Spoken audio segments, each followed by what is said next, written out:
आइए दोस्त, अब हम लोग सेकंड प्रश्नावली की शुरुआत करने से पहले एक रचना 11.3 है उसको कर लेते हैं। क्या कह रहा है, ध्यान से देखिएगा। कह रहा है कि एक वृत्त के बाहर स्थित एक बिंदु से उस पर स्पर्श रेखा की रचना कीजिए।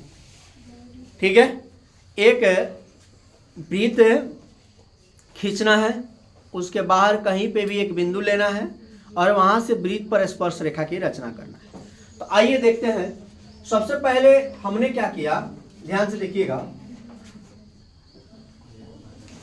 एक वृत्त खींचा, सबसे पहले यहां पर मैंने एक वृत्त खींचा और उसका केंद्र दे दिया O।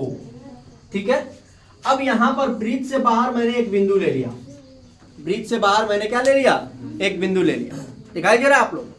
और साथ ही साथ आप लोग भी वीडियो को पॉज कर करके और इस तरह से काम करते रहिए। आपको कभी भी किसी भी कोचिंग जाने की जरूरत नहीं है पढ़ने के लिए रचना। मैं जो बता दे रहा हूं उतना कर लीजिए, इससे ज्यादा कोई नहीं बताएगा। अगर बता देगा तो मेरा वीडियो डिलीट हो जाएगा, याद रखिए। आइए, अब यहां पर केंद्र से और मैंने एक बाहर बिंदु लिया। ठीक है, और यहां पर मैंने एक नाम दिया P। क्या नाम दिया? P। अब जैसे ही मैंने इसको नाम दे दिया P और इसको नाम दे दिया मैंने O, क्या जाता है इसमें? कुछ जाता है? नहीं ना जाता। अब यहां से लेकर के यहां तक ये दोनों को आपस में मिला दीजिएगा। ठीक है, मिलाने के बाद आपको क्या करना है, इस रेखा को आधे आध करना है, हाफ। क्या करना है? आधा। मेरे बात को समझ रहे? क्या करना है? आधा। अब जैसे ही यहां पे आधा करिएगा तो आपको यहां पर केंद्र मान करके और यहां से यहां ऐसे रख करके एक वृत्त खींचना है।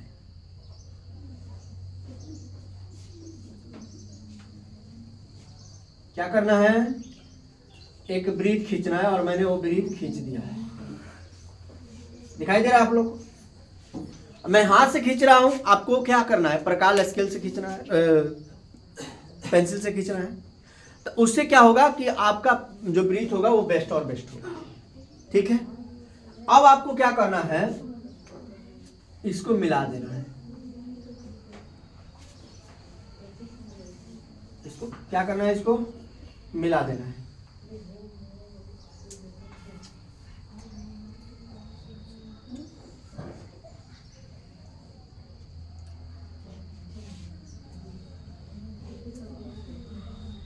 अब इसको मिला देने का मतलब यह हुआ कि यहां पर भी हम लोगों ने एक स्पर्श रेखा खींच दिया और यहां पर भी मैंने एक स्पर्श रेखा खींच दिया।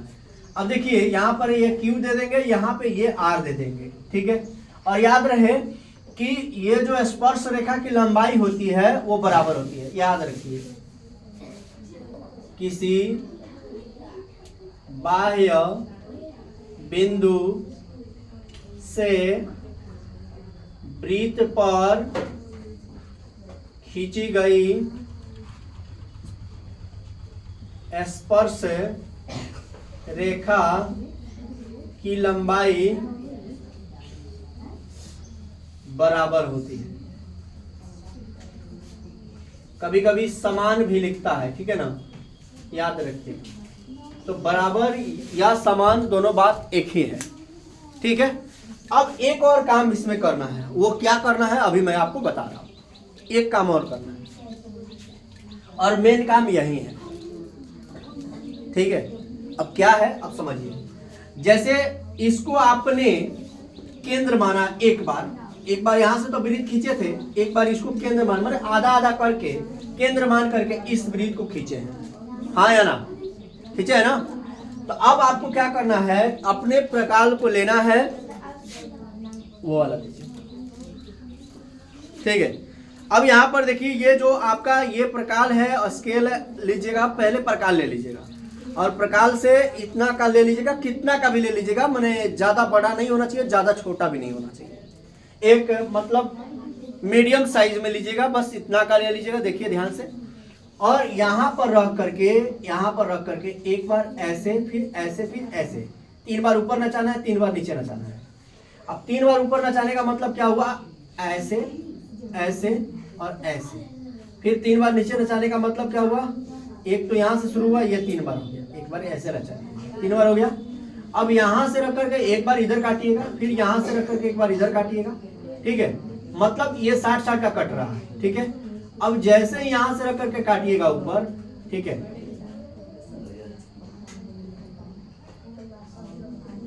देखिए ध्यान से, यहां से रख करके इस पर मैंने काटा, ठीक है, फिर यहां से रख करके मैंने इस पर काटा, अब यहां से मैंने इस पर ऊपर काटा, फिर यहां से मैंने ऊपर काटा, ठीक है। अब जैसे इसको काटिएगा तो ये ऐसे हो जाएगा, ठीक है। फिर नीचे भी इस तरह से काट लीजिएगा, ये 90 डिग्री पर एक लाइन काटना है और इसको ऐसे बढ़ा दीजिएगा ऊपर तक, याद रहेगा, ऐसे बना दीजिएगा। यानी कि ये वाला लाइन बहुत ही इंपॉर्टेंट है, जिसको विभाजक कहेंगे। यानी कि इस रेखा को जो हमने विभाजित किया है उसका ये विभाजक है, ठीक है। और इस प्रकार से ये हमारा त्रिभुज क्या हो गया, रेडी हो गया।